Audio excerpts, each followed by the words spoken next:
maybe in the world at that time.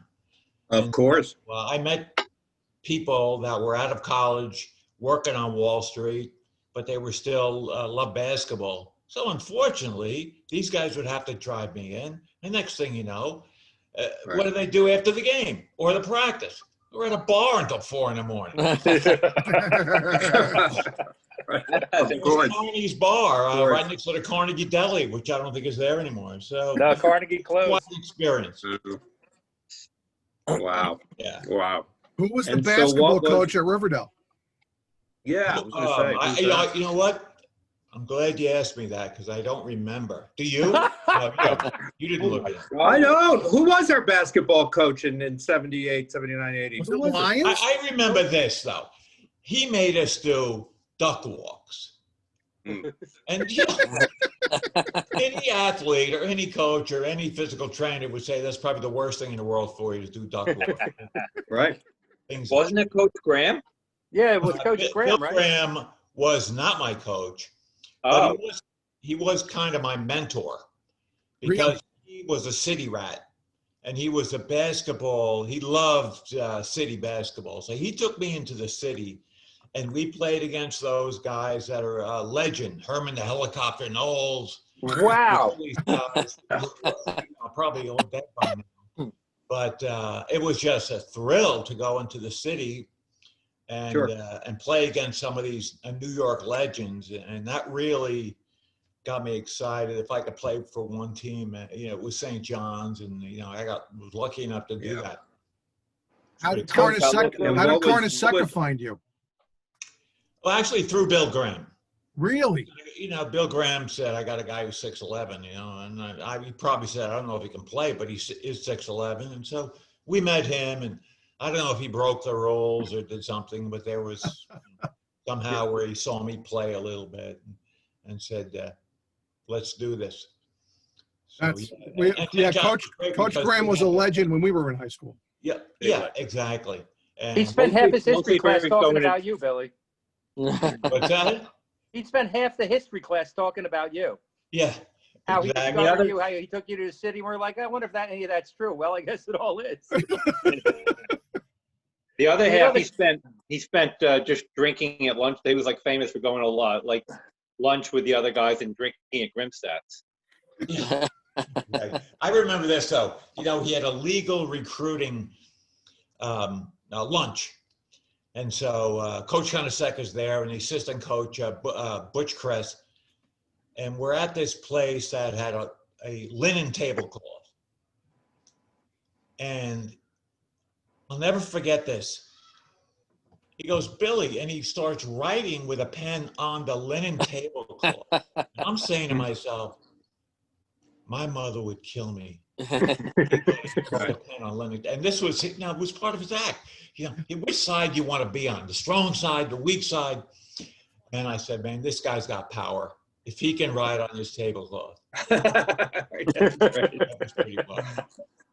If you can write at a table, I can do anything. Yeah, exactly. That's great. So, Billy, I have a connection with you because my brother graduated Riverdale in '66. Okay.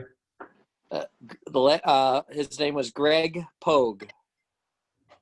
P-O-H. Yes. Okay. Do you recall? Yeah, vaguely familiar. Yeah. And then his best buddy was Jim Haynes. Jimmy Haynes, yes, I remember him. And then I talked to Jim because my brother passed away, but I'm still in touch with Jim. And he said, ask Billy if he remembers Phil Cornett. Of course. He played basketball with you, yeah, he said. Phil Cornett, sure. Nice guy. And I think Phil was one of the guys that, if there's that 40th reunion or 50th reunion, Phil was one of the guys that spearheaded trying to get as many people up there as possible. Right. Jimmy and Phil are both on the reunion committee, and Jimmy said that they could never get you to come. Oh, right, exactly. But I see pictures. They'd send me pictures, and I'm going to myself, who are these people? Right. It was just wild. But I look back, and who were some of the other people that went to Riverdale in my year? You remember? Or maybe you never heard of, because you guys are, Too For young. babies. Frank Capsaurus. No. Frank Capsaurus, my father and his father, they worked together a little bit. And Frank was a weightlifter. And here's the story. I go into Frank Capsaurus's basement, and he was a heavy weightlifter. His father had to make the basement so when he banged the weights down, it didn't shake the house. And he made the Olympic team. Really? Wow. Yeah, I read about him. Now that you say that. Wow. You did famous people from class of '66. Yeah, pretty much. Yeah. I did no. They read a whole Riverdale thing, and there was a guy. He's a weightlifter. Who's on the Olympic team. Wow. That was him. He came like And ninth. I remember me and my friend were, we wanted to be water boys as freshmen to the football team. And so we go out there, and for some reason, the AD says, you can't be it. But we're looking the first game, and there's a guy running over people. There's a guy jumping over people. I'm like, who is this guy? It was Donnie Parcells. Oh, there you go. Wow, the other brother. And, obviously, Bill Parcells' brother. Right. And I remember, I don't know whatever happened to him. For me, he was like the greatest fullback ever, but I was limited. And one day, years later, Bill Parcells was having a press conference either after a game. He says, I got to go, boys. I got to bury my brother. So obviously, he passed away. Well, Wow. Bill's younger brother, I don't know if Donnie was younger or not, but his youngest brother, I believe, Doug, was a really big guy in Oradell. He's got actually a recreation field named after him. Coincidentally, moved to, I live in Ramsey now, up in Northern Bergen County. Right. And Dougie Parcells became a big guy up here. He was a gym teacher. He did all the talk over on the football games. He just passed away, what, guys, a year ago, 2 years ago? Yeah, I think 2 years ago. But here's the thing, Billy. When we were in high school, in the gym, all around the top of the gymnasium was the Riverdale High School Hall of Fame. And the only name we knew up there was you. That was it. That's true. Bill That's true. Parcells was up there, but this is 1978. Bill Parcells wasn't really anybody then. He was probably He was a coach of Army, I maybe an think. Army back then. That's Yeah. right. That's right. Yeah, so we didn't know. But We did didn't he know ever it. play football for Riverdale? He was a basketball player He was a basketball player. in the I 50s. never Yeah. understood how he got kind of into coaching. Well, his mentor, what's that guy's name, Glenn? Mickey Corcoran. Right. Mickey Corcoran, that's He right. played for Mickey Corcoran. Oh, well, I And knew Mickey, Did you? and yes, and he Mickey was Corcoran was coached by Vince Lombardi. There's a lineage to Lombardi. Right, right. And Mickey Corcoran used to walk into the gymnasium or the locker room, and his famous words were, "You smell, son." I tell him we smell. Take a shower. That's what he wanted us to do. Stay clean. Like I know, even in the '80s and whatever, when we were still playing his defense, you know, Yeah. that was Really? still that same defense was his. Yeah, they never left. Not when I was there.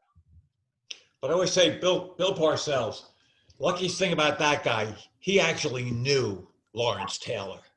Right, right. The greatest It football was player. it was on his good side, which is helpful too. Right. So the Parcells, all the kids' names started with D, including Bill. So Bill's name was Dwayne. And Oh, when they that's a- moved, that's they a good were, piece I of think trivia. they grew up somewhere. Right, they grew up somewhere else. And when they moved to Riverdale, he apparently looked exactly like a kid named Bill or Billy.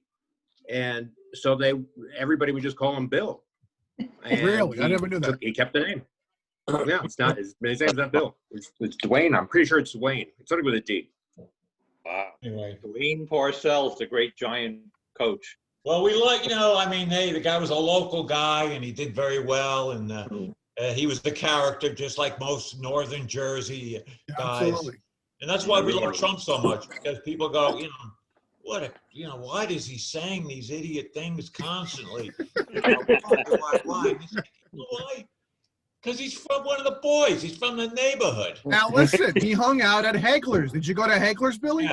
Yeah. I know Hagler's, yes. Okay, so Hagler's is unfortunately long gone.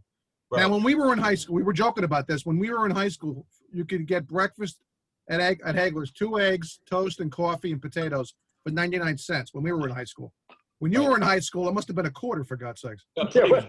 Yeah, I mean, it's just amazing. It's amazing. I mean, I always feel, it's a gift to be old, but the way things are going, man, oh man, I don't wish being a really a young person. Boy, Yeah. It's tough. It's tough. Do you follow the NBA now?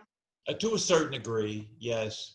What do you think about Steve local Nash? team, whatever team, and I follow the teams that I played for that never won a championship.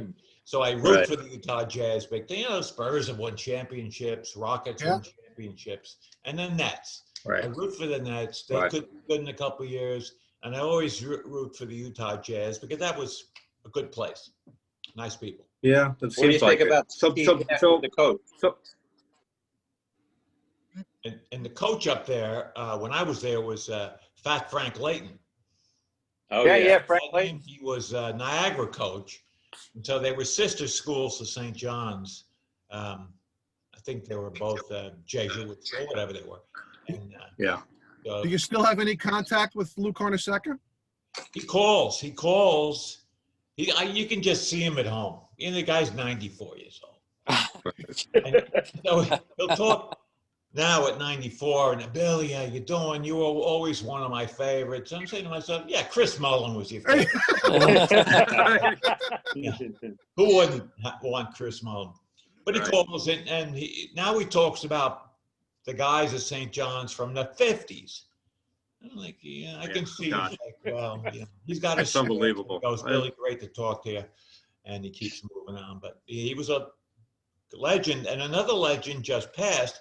If we remember those Big East, because we all look at Big East. Big John. Big John. That's Thomas. right. At Georgetown. And Yeah. even I didn't know he was on the Darth Celtics. Vader, but guy was a great man and a great coach. I found out he was on the Celtics backing up Bill Russell. Yes, he I was. didn't know Yeah, backing up Russell. Yeah. I did not know that. Russell's another Celtic fan, Billy. I hate to say it. But Yeah, it's sad. They can never beat the Celtics. There was only 1 year when the Spurs, when we merged into the NBA, the Celtics weren't good, even though they had Havlicek, they still have Cowens, but those guys were on their last legs. So we go up there actually and beat them, which was great. We saw some highlights of you last week, and it looked like you had a pretty good game against Bird. Yeah. There's a few. I like it. My son's very good with all this stuff, and he put a montage together about 6 or 7 minutes, and that's about it. But if you don't miss a shot and you grab every rebound, I'm going. Yeah, it was pretty good. Yeah, it looked pretty good. Yeah, right. It was great. It's your best game, right? Yeah. They can make your best game. You played a long time. So Billy, you're at St. John's, and then you get drafted by the Nets in the ABA, right? At that point, did you expect? I got drafted by the Squire. That's right, the Squire. But we all knew it was like, the old ABA. They didn't care. I mean, they're going to raid. And when I found out that Coach Carnesecca was going to be the coach of the Nets, I mean, it was a natural move. Right. They are on Long Island, and that naturally we had to spend 1 year in this barn, basically, the Island Garden. You don't know anything about it. No. The Island Garden was just a joke. But of course, the carrot in front of the stick, and next year, the Nassau Coliseum was being built, and that was fun. I never heard of that. So did you play in Teaneck also? No, I didn't. No. I had some St. John's good buddies still alive that did play in Teaneck. And then they went to where? Comac, I think. Comac. Was Wow. it Teaneck Armory? Yeah. Is it still there? Still there? the Armory's still there. Wow. You in touch with Dr. J at all? I'm not in touch with Dr. J. I do talk to the Iceman, George Gervin, once in a while. Nice. And Another great ABA player at his time. oh my gosh, yes. Yeah. Dr. J also was was class act too, But But the ABA was a problem because everybody was crying about attendance. You know, there weren't. But when you had, well, in our first year, we had Rick Barry. You know, Right. you loved him or Wow. hated him. I He remember was that. a great player. And then next thing after that, here comes Dr. J. So our arenas were always full. Well, I thought it was I- me. I guess it was Dr. J and Rick. I just remember it was entertaining as hell. I was a little kid and I used to watch the ABA because of the ball and because Dr. J with the afro and Shots. and 3-point. the 3-point shots, and yeah, it just was a Right. more wide open, entertaining game. And I just don't understand why they haven't incorporated the red, white, and blue ball. I mean, it is entertaining. I think it would bring a lot more people, especially young people. What would you rather give your kid or your grandkid at this time? A basketball. Would you rather give them a stupid brown one or a beautiful red, white, and blue? I know. I know. The problem is we're like the last age group that remembers that was used in a professional setting. You know, I mean, it's sad, but It's true. Ball now. Yeah. They really should bring back the underhand foul shot by Rick Barry. Rick But Barry. yes, Hey, whatever it takes, if it works, right? It worked for Rick. yeah, He was great. He was a yeah, great it did player. work for him actually very well. Yeah. So Billy, you were saying Dr. J and Gervin were class acts. Who else were some of the guys you played with or played against that you sort of looked up to and were kind of good people? Well, I got lucky. I mean, my last year, actually, John Stockton was on the team. He was a rookie. Right. And Yes. I remember this about Stockton. We're having training camp, and Stockton's not participating. He's holding out. And I'm thinking to myself, why is this 6'1", 150-pound kid from a school I never heard of holding out? Well, you know, he Right. became one of the great guards of all. Yeah. Every year, every team I've been on, I've been lucky enough to have a pretty good player. I mean, Dominique Wilkins from the Atlanta Hawks. Oh my God. You know, the guy Yeah. was entertaining as heck. Yeah. What was that stat we read last week, that you never missed the playoffs, or only one year? No, I never after? missed the playoffs. I had 15 years of straight playoffs. And I thought that That's was a record at one time, but somebody beat it. Who knows? Because now they play forever. Yeah, Right. but that's Yeah, well, a pretty lot good. more teams get in now. Correct. But why would you play forever with the money they're throwing around now? Yeah, well, it answers itself. Yeah.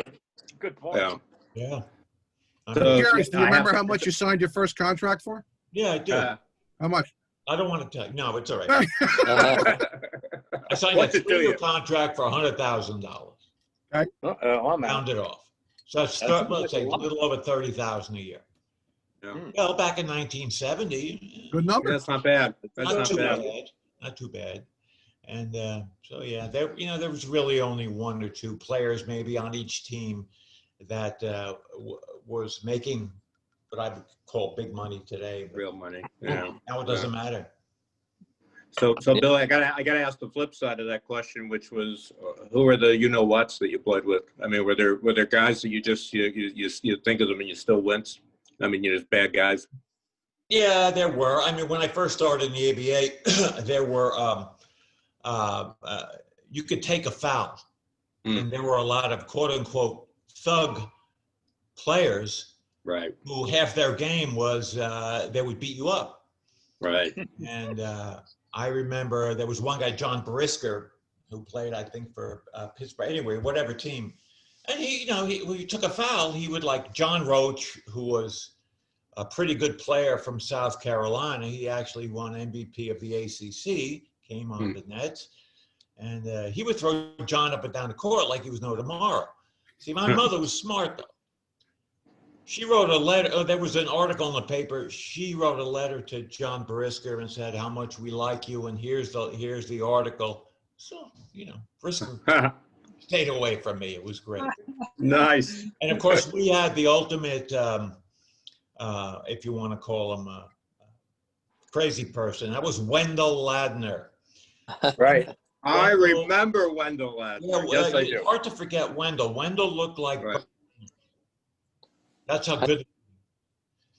So let's say we'd go to another city, and it took Wendell another half hour in the after the shower or whatever, because he had to get it just right.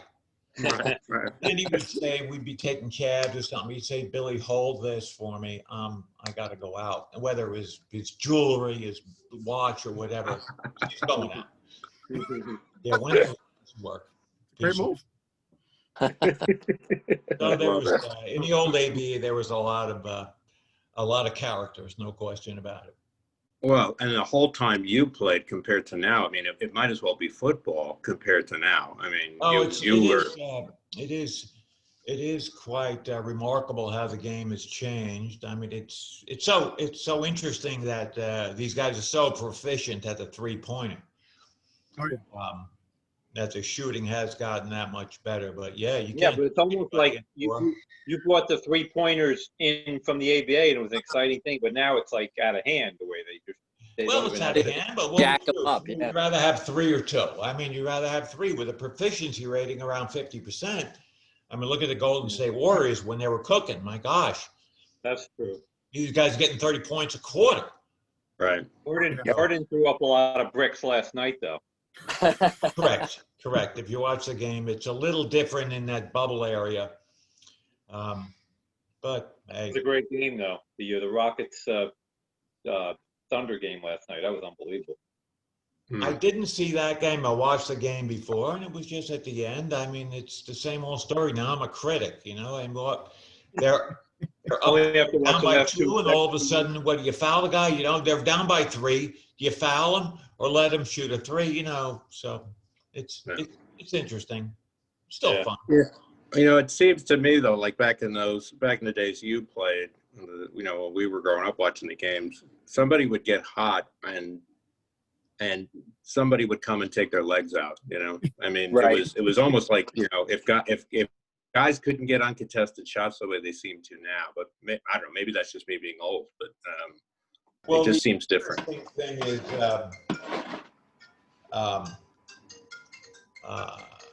back in the day, in the playoffs, the coach would say, nobody gets a layup, nobody gets a dunk. So you had to do something. Right. I mean, you had to take these people out. You didn't want to hurt them, but you wanted to make sure that they understood it's not going to be easy. And so, Right. Billy, you Right, stayed right. injury free pretty much, right? I mean, you were, you know, you had your career wasn't certainly 15 years in the NBA. You know, all those playoffs, you really didn't get hurt much. if I look back, you're right. I always say, you know, if you can't run or you can't jump, you don't get hurt. So it worked out pretty good. I'm suffering now. You know, like anybody does whatever you guys did, you know.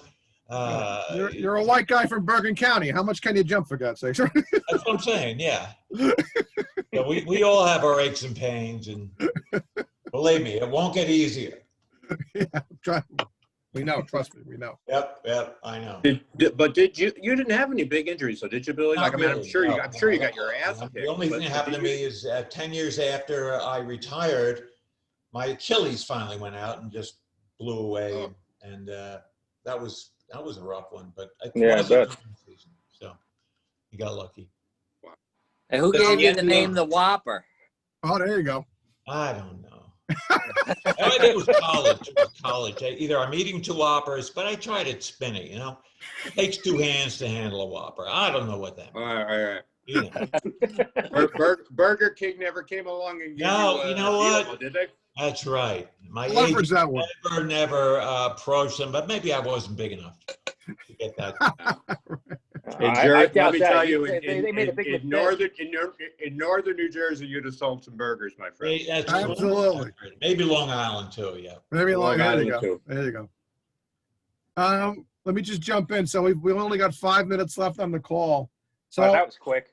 yeah, it is. But I don't want to keep Billy for the rest of his life here.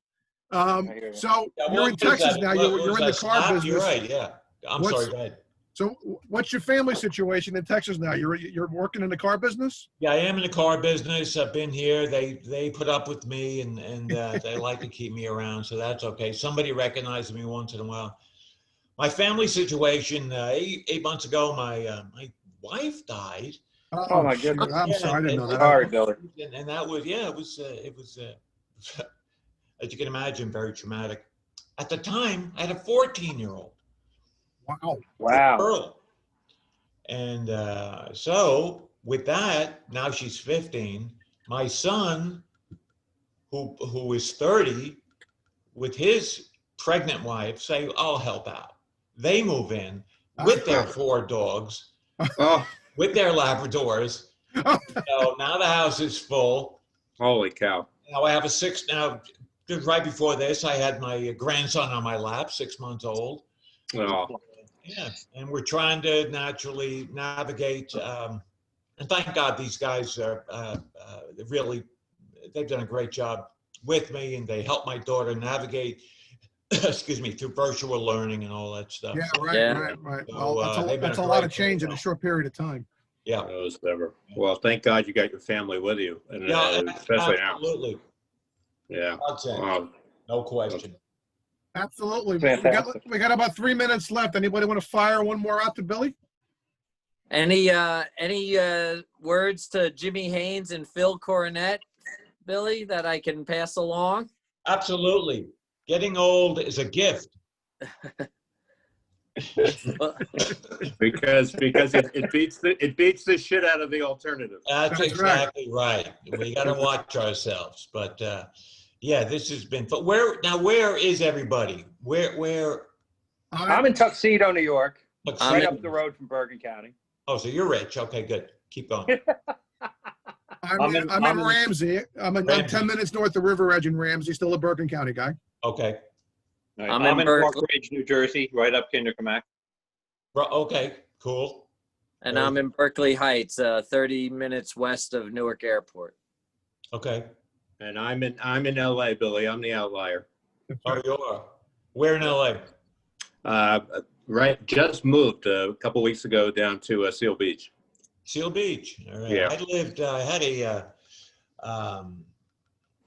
I had a very enjoyable town. I lived about 12 years in Laguna. Oh, That's goodness fantastic. great. Nice. Well, goodness great. And the best thing ever about Laguna, I went to a guy's wedding, and I'm going, oh, this is heaven. You know, you're from Right. Northern Jersey. You don't know. Right, it's all heaven. Right. Why is it heaven? Because at Main Beach, there's a basketball court. People are walking around in bikinis, Right. you know, and you can play ball all day. So I got a house there. Just and I like really- Kindercamack Road. It's super. There's Not walking and there's- around in bikinis in River. Yeah, the girl, yeah, right. Not to my And- knowledge. Right, and not surprisingly, there's some players down on those courts. There's some real players. Not There's some real surprisingly. players, and whether they're volleyball players, they were all good athletes, and Yeah. had a good time out there as well. Yeah. Well, Cool. I really, this has been really a thrill for us. We've been talking about it for 2 weeks. We weren't sure if you're going to pull it off, and I'm glad our friend Eric Fenton was able to find you. Yeah. very So, cool. thanks a lot for joining us. My pleasure. Thank you, Bill. And we've got Thank you, your Bill. contact info. We're probably going to think of some stuff we want to ask you that we might follow up with you via email or something. But No problem. Great. I'm all in. great. Billy, all That's the best. great. Gentlemen, God Great bless. job. God bless. Appreciate it. Yes, God thank bless, you. Billy. all right, guys. Take care. Stay well. Every day. Got it. Thank Thank you. you, Billy.